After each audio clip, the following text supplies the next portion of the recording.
Hello,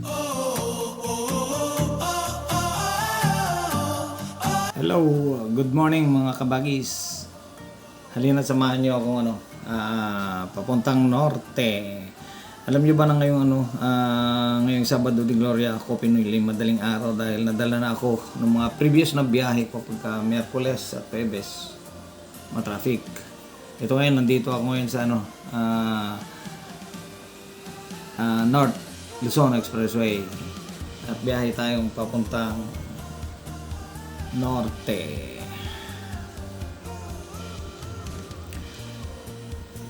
Siya nga pala madadaanan datin dito yung tulay na mahaba. Nagdudugtong ng Bulacan at Pampanga. At dadaan nga pala kami sa tindahan ng Sinanglaw sa Moncada, Tarlac. Let's go.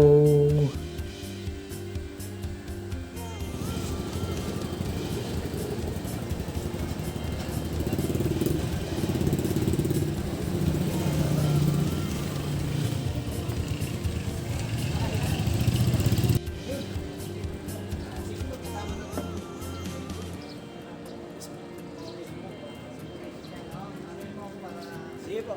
Pag may kasama akong papunta rito, saan kami?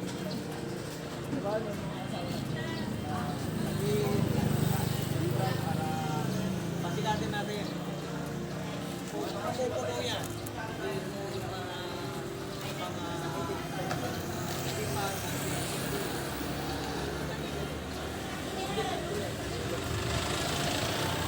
Gusto mong bigyan ito sa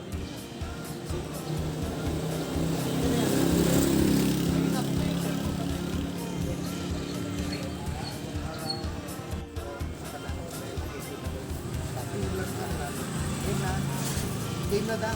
Good morning. Good morning mga kabagis.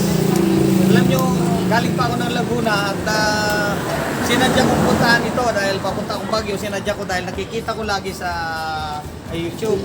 Ito nga pala yung may-ari si Are. Kung nanonood kayo ng YouTube, makikita nyo yung madalas nagre-trending to.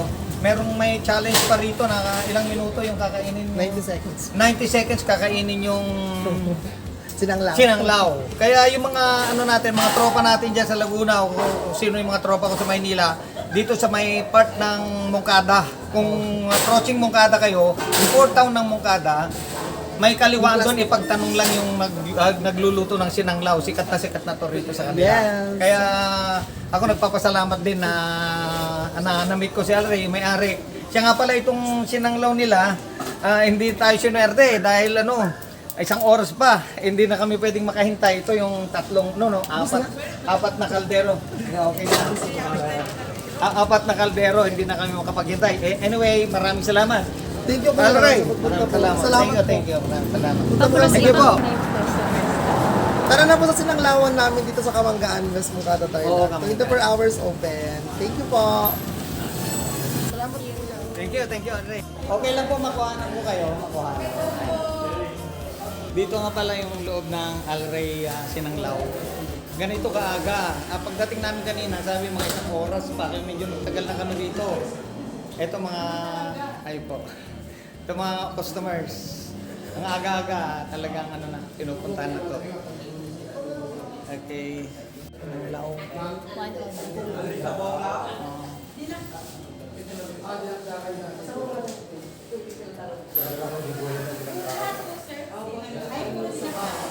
Tatlo, sinubuan ko kasi sinanglaw. Ikaw na sa kailangan na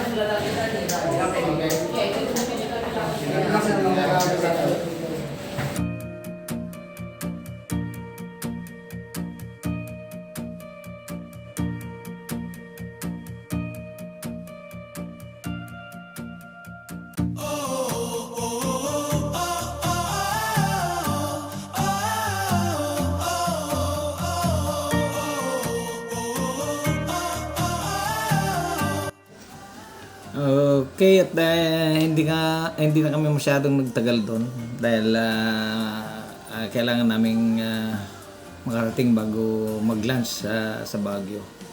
Kaya tuloy ang biyahe. Ito, approaching na kami sa Season Pangasinan kung saan madadaanan natin yung yung sikat na Lisa's Kitchenette na dinarayo ng mga van, kotse, dati mga bus dumadaan dito biyaheng Baguio, Ilocos. Sikat na sikat itong Lisa's Kitchenette. Kaya lang medyo hindi na masyadong dinadaanan ng bus ngayon dahil nga doon sa T-Plex dumidiretso na sila ng end ng T-Plex kung saan yung dulo nun ay yung Rosario, La Union na. Ito makikita niyo mga van at saka mga kotse dito sa Lisa's Kitchenette. Dadaan nga pala tayo sa sinasabi kong shortcut, yung before the bridge, kakaliwa tayo doon. Before the bridge ng Pangasinan, La Union. Kung dulo ng bridge na yun ay boundary ng La Union at Pangasinan. Kaya ituturo ko sa inyo yung shortcut. Just before the bridge, kakaliwa na tayo doon. Nagbigay naman ako ng simple tips.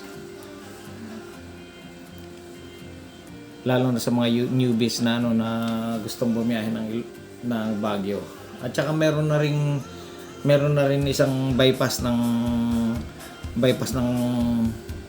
going to La Union na na hindi ka nadadaan sa bayan ng Rosario. Yung mga hindi pa nakakalam na bumibiyahe ng La Union at Baguio. Makikita natin mamaya. Smooth naman ang traffic. Kaya maganda naman yung napili ko. Maaga ng Sabado de Gloria ito. Walang ka-traffic. Napaka-smooth. Kaya ito talaga pinipili ko pag bumibiyahe ako. Lalo na pag mahal na araw. Hindi ako sumasabay sa mga maraming umuwi. Going to know.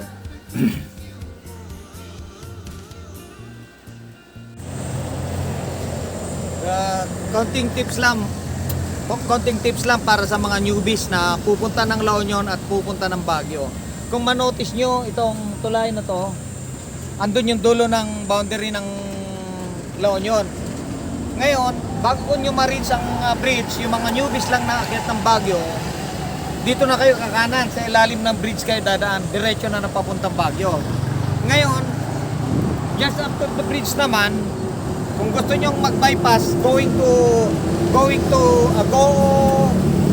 Aringkay, Santo Tomas, Caba, just after the bridge, meron doon kakaliwaan na bypass ng Rosario. Hindi na kayo dadaan ng bayan ng Rosario.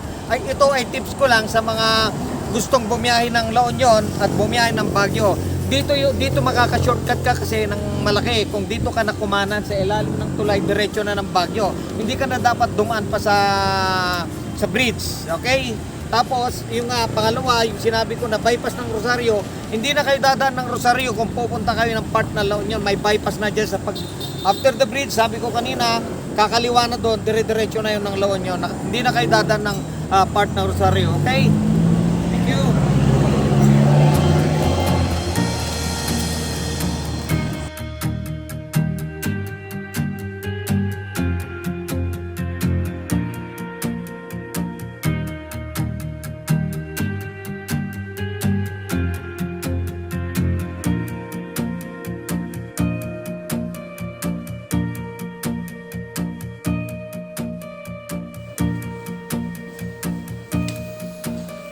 Okay, tuloy ang biyahe at nandito tayo. Dadaan tayo sa ilalim ng tulay. Kung mapapansin nyo, bibihira yung mga sasakyan dito. Maaaring yung iba nahihiyaw o natatakot o hindi natin malaman dahil ano kasi to parang shortcut ng bihira pang nakakalam.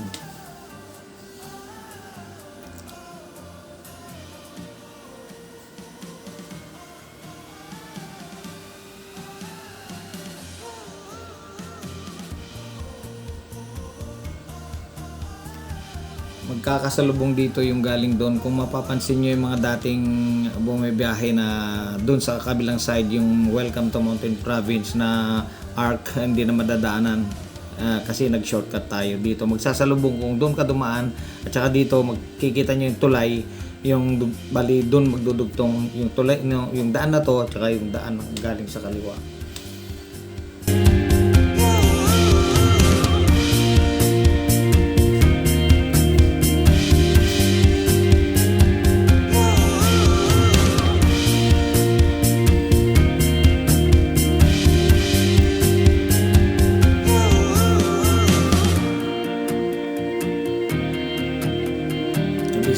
Dito na tayo sa ano, sa Cannon Road.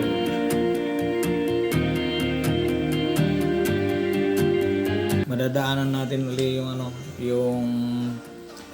yung tunnel na ginawa rito ng matagal. Ito nga yung tunnel, oh. Kasi madalas mag-erode yung bundok diyan. Dito nag-erode lagi, kaya ginawa ng tunnel. Dito nagtagal yung ano, yung stop ng mga biyahero going to Baguio na dadaan ng Cannon dahil dito nung ginawa ito. Medyo matagal din, halos isang taon din na una pinadaan nila light vehicles muna noon hanggang sa ngayon medyo pumayag na, kaya lang still hindi pa rin pwede yung malalaking sasakyan na dumaan dito. Ito yung Camp 6. Hindi ako nagkakamali, coal mines ito. Camp 6, matagal ng ano to, mina.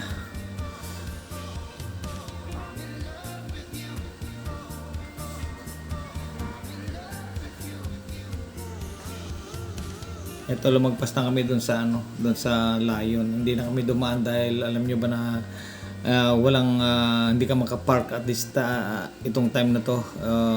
At that point of time hindi kami makapark dahil sa dami ng mga sasakyan na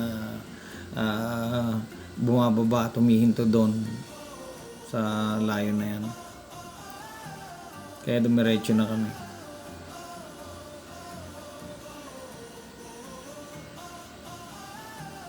So dito na lang siguro. Kalimutang mag-like and share and subscribe to my channel, Sergey Calo Vlogs.